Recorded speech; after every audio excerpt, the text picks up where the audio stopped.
This is Dave, and today's big hairy idea is on the power of having a financial goal.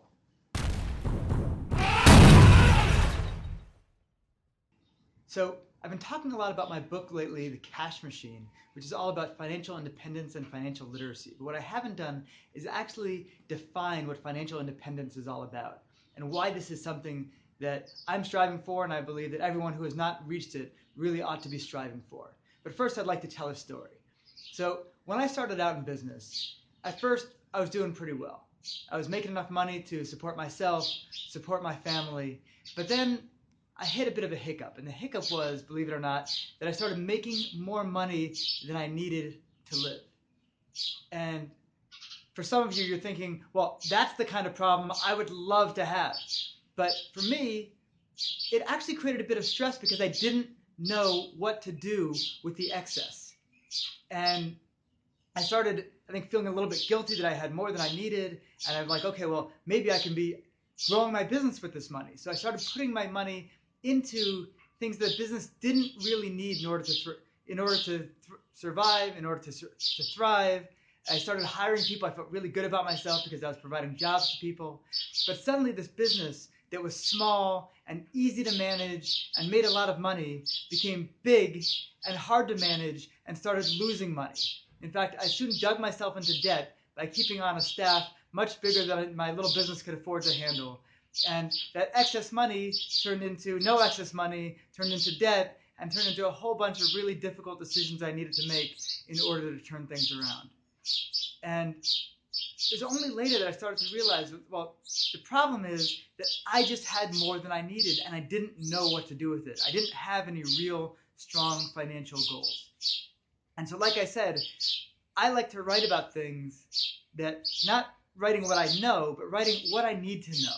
And I started digging in, just about a year ago, into all of these areas of finances that I'd never understood before. And that I'd really wished I'd gotten myself a strong financial education from the beginning. My life would have been completely different. The business choices I made would have been completely different. I would have hit financial independence much, much earlier. Now, what is financial independence? Financial independence, a lot of people think that this means you have a ton of money. When you hear somebody is financially independent, you immediately think this person is rich, they're loaded, they've got tons of cash. That is not at all what financial independence means. In fact, there's an adage that says you cannot earn your way to financial independence. And there's plenty of evidence of this. When I was a kid, Mike Tyson was in his heyday. And they used to, after his fights, they used to publicize how much money he made per second, because he got paid so much and his fights lasted such a short period of time that it was like hundreds of thousands of dollars per second for this guy to be in the ring. I think he made something like $400 million over the course of his career, which would translate to billions of dollars in today's money, and went completely bankrupt. And he's only one of dozens, hundreds of huge stars that made hundreds of millions of dollars that went completely bankrupt. You can't earn your way to financial independence. But somebody who knows what they're doing can become financially independent without ever even having to become rich. And here's what it means. Financial independence is when your passive income exceeds your cost of living. That's it. When your passive income exceeds your cost of living. So what exactly is passive income? Passive income, simply put, are sources of income that you don't have to work for.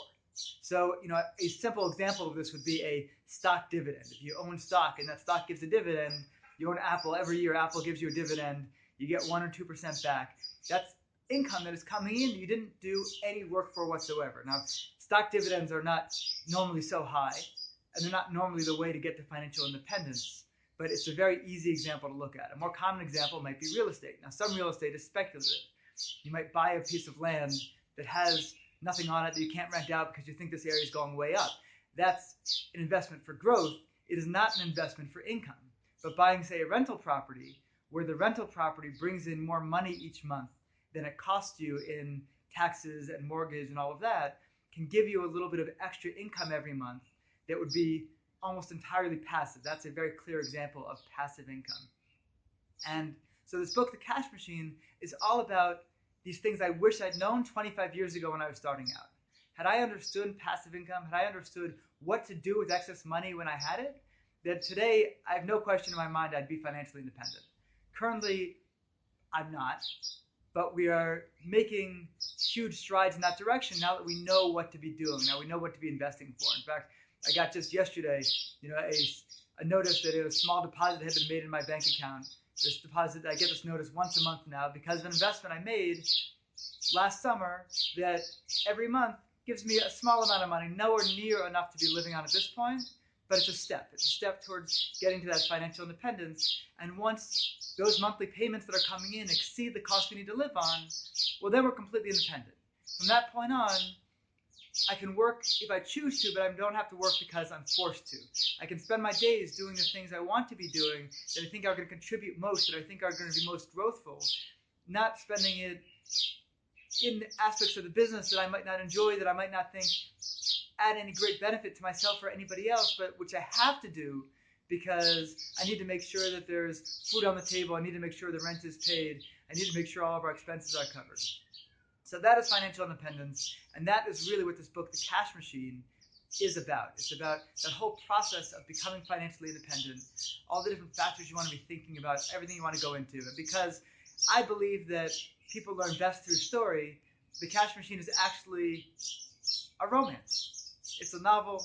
It's a love story between two characters, one who is driving towards financial independence and one who looks at this guy as very much kind of a bum because he's saving whatever he can and putting away money, and he's not going out there and living large like all of their friends and getting deeply into debt. And the main character has a very hard time understanding exactly where this guy is putting his values, and the romance becomes a vehicle for looking at this concept of financial independence. But that's what the concept is, and I'm really happy to answer questions about that because I believe that becoming financially independent is the type of thing that can be transformational in the lives of everyone who is not yet financially independent. So that's today's message for today. Take care.